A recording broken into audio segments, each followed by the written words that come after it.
This is Hannibal back here from the Hannibal TV.com, and I am going to do a review of Dave Meltzer's report on the career of Virgil, who I've interviewed. And there's, I think, two or three other interviews of Virgil on this channel through various reporters that I work with. So search up Virgil the Hannibal TV if you want to see more of him.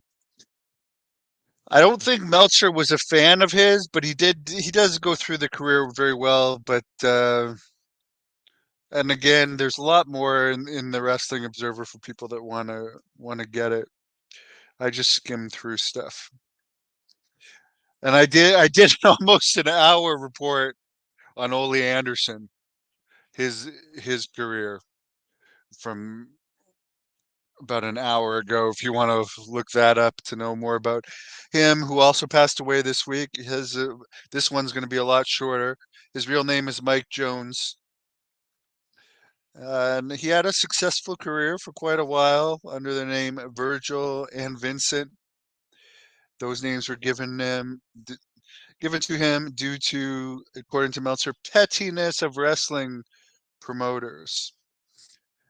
Virgil, and again, that was allegedly because when he started in WWF, Virgil Runnels, Dusty Rhodes was booking WCW, and there was rumors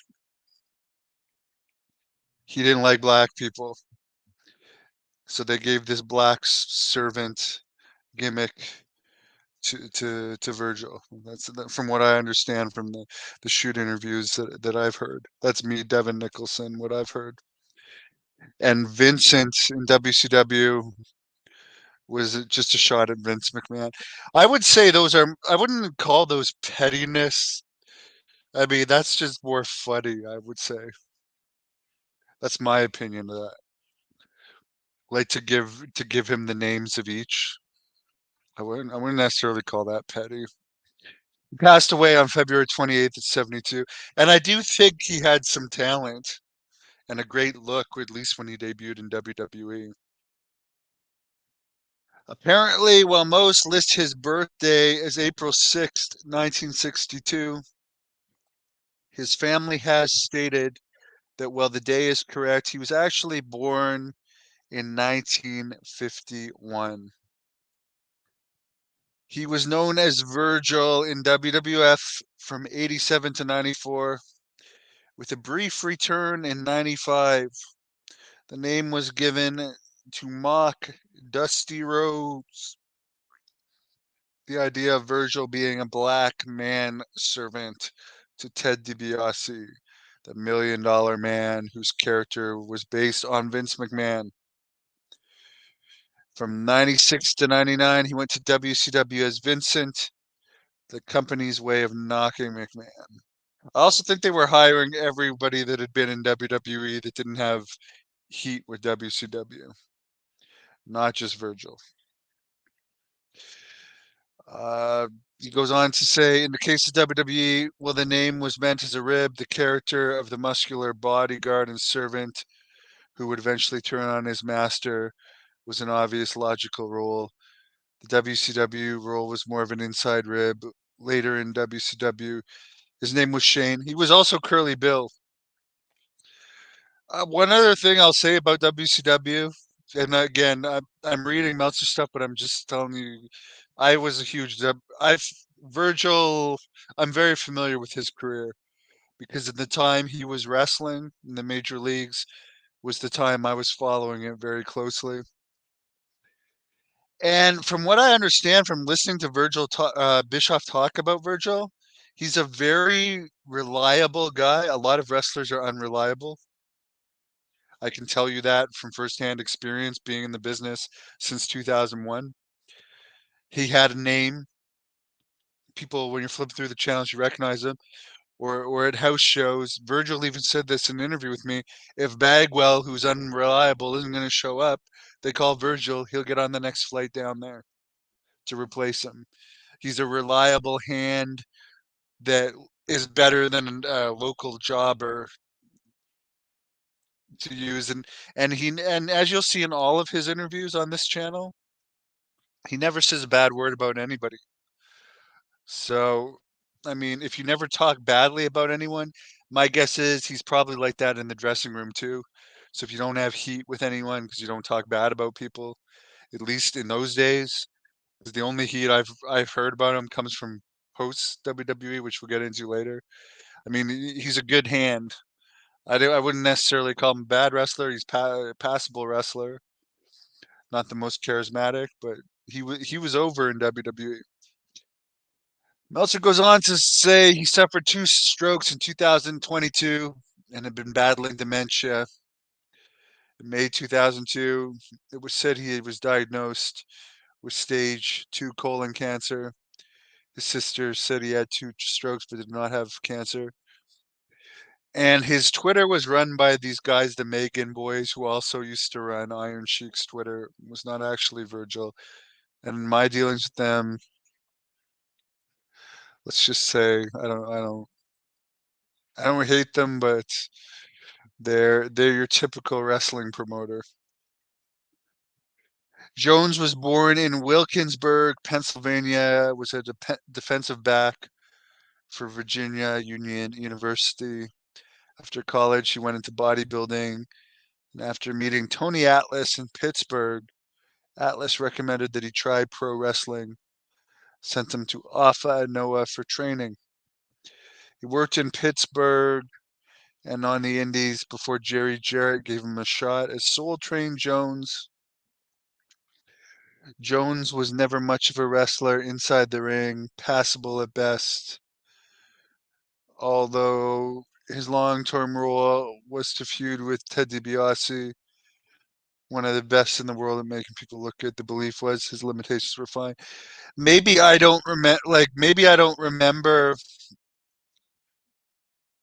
I never remember a bad match with Virgil. I honestly don't. I honestly don't. I've seen a lot worse. I would say you could call Outback Jack passable, barely passable, and I guess Outback Jack ultimately wasn't passable. But there's been a lot worse. What's his name there? Top Dollar. He's passable. Actually, he's not passable. I wouldn't even call Top Dollar passable. He just has a decent look and gets opportunities, even though he's horrible. Jones got a decent push in Tennessee. Sid told the story that he ended up that he got fired in Tennessee for sucking his own dick. If that's true or not, I don't know. He held the international title in Tennessee, beating Big Bubba Fred Ottman January 4th, 1987. He also held the Southern titles with Rocky Johnson. He did some he did some WWF matches in '86, working underneath as Luscious Brown before debuting at SummerSlam '87 as Virgil. He became well-remembered character wearing outfits with no sleeves that accentuated his muscular arms. He would help out DiBiase, who was the top heel in the company at the time. DiBiase would threaten those who would cross him with Virgil, who would look menacing. In time, the obvious happened as DiBiase would start taking more and more advantage of Virgil. They did a log build before finally doing the turn. I remember that when I was a kid. My dad always used to say, you know, he's going to turn on him one day. Eventually, Virgil did turn on DiBiase, became a singles babyface in '91. The SummerSlam '91 show, Virgil finally beat DiBiase to win the $1 million belt. I remember seeing them on a house show here in Ottawa. DiBiase and Jones were friends during this period, with Jones noting they were together almost every day for years. The killer WWE talent schedule, and they never fought at that time. And they also had the luxury of being on Vince McMahon's $1 Million Man Gimmick payroll, where they got the first class flights and hotels and shit. Years later, they did have a falling out. Jones would make bookings for indie shows and conventions where he would say he and DiBiase were coming, but he did not have DiBiase's permission. It would help Jones get bookings since he was the bigger star. But then DiBiase would not end up showing up and promoters would get mad. DiBiase claimed he had no knowledge. I like Ted DiBiase, but do we really trust Ted DiBiase at this point with all of his embezzlement accusations out there and the crap that his sons have got into? Apparently, going back to WWE, Meltzer says obviously the problem was after the program with DiBiase ran its course, there was no more real fuel to the Virgil character. One thing I remember about Virgil is he beat Bastion Booger in his debut, and at that time, nobody lost their debut, but Bastion Booger lost his debut match to Virgil, and I could not believe that. That's the main thing I remember, other than the WrestleMania 7 match against Million Dollar Man and Piper doing his gimmick with Virgil, being the one to encourage Virgil to stand up for himself.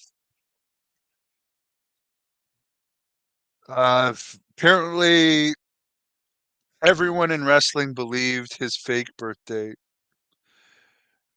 and he looked young enough to pull it off. Because I guess he'd been saying his fake birthday for a long time. He also told a lot of people he was a math teacher, which people have looked into it, and there's no record of him being a math teacher. In 1994, his gimmick had run his course and he was out of WWE, but the character was for the rest of his life. People knew who he was. Became a meme later in his life, with people making fun of him for being the world famous Virgil. He would show up at wrestling conventions he's never booked at and set up a table. Usually promoters would let him. To me, that's smart. To me, that's making money. You gotta hustle. But obviously he wasn't good with money. I don't know how he lost all of his money. Life can be hard. In 96, he started using the name Vincent in WCW. They says there was two characters at the time that were McMahon spoofs. Meltzer says since Mike Rotundo was using the name VK Wall Street after Vincent's first and middle name, Vincent Kennedy. I mean, why not?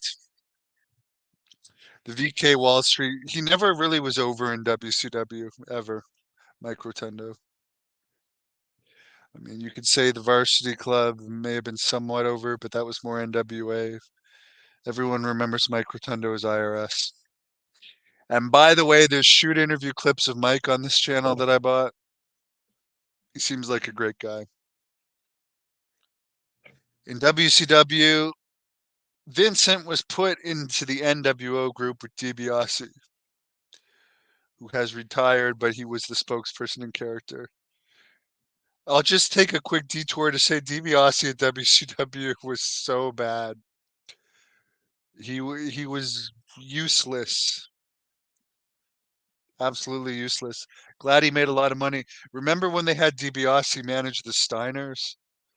Please explain to me how that made any sense. So Vincent was head of security for the NWO, which generally meant he would take beatings from the baby's faces when the big stars escaped unscathed and kept their heat, but it gave the baby faces someone to beat on. Hey, I'd take that job for 150 grand a year, which is what he made supposedly in the 90s, which would be even more now with inflation. When DiBiase was removed from the NWO, Vincent would go on to corner people like Hulk Hogan, Scott Steiner, Brian Adams, Scott Norton, and others. He remained part of the NWO Black and White until 1999, and then was given a name change to Curly Bill as a sidekick of the West Texas Rednecks group of Kurt Hennig, Barry Windham, Bobby Duncombe Jr., and Kendall Windham. Later, when Vince Russo came to WCW in '99, he renamed Jones Shane, maybe as a Shane McMahon thing. Then he became Mr. Jones as the sidekick of Ernest Miller. He was let go in 2000, so he had a good run in WCW. His last major run was in 2010 when WWE brought him back as Virgil, as the valet for Ted DiBiase Jr. The gimmick only lasted a month before it was dropped. They tried everything to get Ted DiBiase Jr. over, but he just couldn't get over.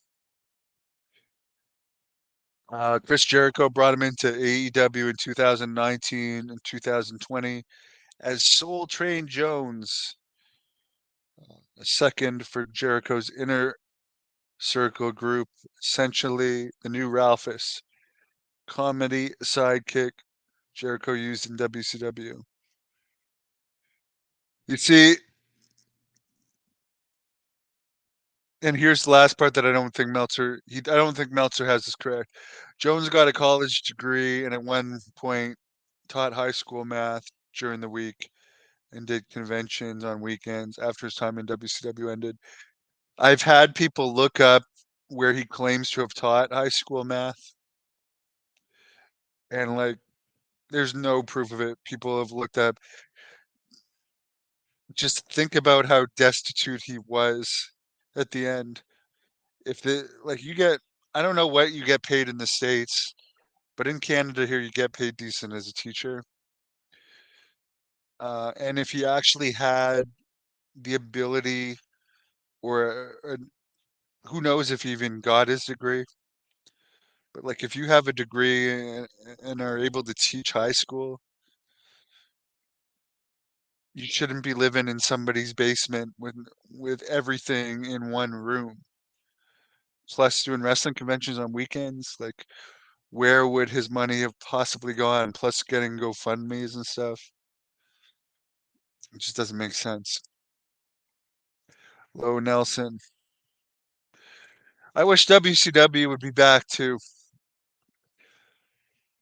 AEW is definitely not on WCW's level, but it's great that there's two companies now and a lot of wrestlers are making a crap load of money. I just wish that I could have access to some of that money for all the years I've spent in the business. And yes, I will say I'm a better wrestler than a lot of guys on those rosters, and I'm a decent interviewer. And please put your memories of Virgil in the comments. I like the guy in my dealings with him, other than dealing with his agents. I was supposed to get an interview with him several times, and his agents canceled the interview. These Megan Boy guys, so they got heat over me for canceling those and um, the Iron Sheik thing. They can they I don't think they were in it for the help of their talent unless they were promoting something where they were going to benefit from it. And they obviously were going to use the Twitters and so forth to promote their own stuff. And obviously, Virgil, despite being a quote unquote math teacher, he was not on social media at all in real life. I think someone told me he only had a flip phone. Um, and Iron Sheik didn't know how to use computers either. So those guys getting their permission to run their accounts, it's an easy task for them. So thanks for tuning in. Please give this video a like. Rest in peace, Virgil. I will definitely always remember you as $1 million man's bodyguard, and that was a golden age of wrestling for me, the '80s.